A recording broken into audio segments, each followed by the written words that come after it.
ఆంధ్రప్రదేశ్ మరియు తెలంగాణలో బయట రాష్ట్రాల నుంచి మార్వాడీలు రావడంతో రాబోయే కాలంలో పని సంక్షోభం తప్పదని నిపుణులు హెచ్చరిస్తున్నారు. ఇది ఇలాగే కొనసాగితే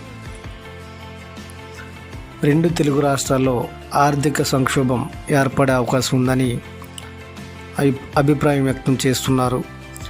వలస వాళ్ళు అన్ని రకాల కార్మికులుగా పనిచేస్తున్నారు.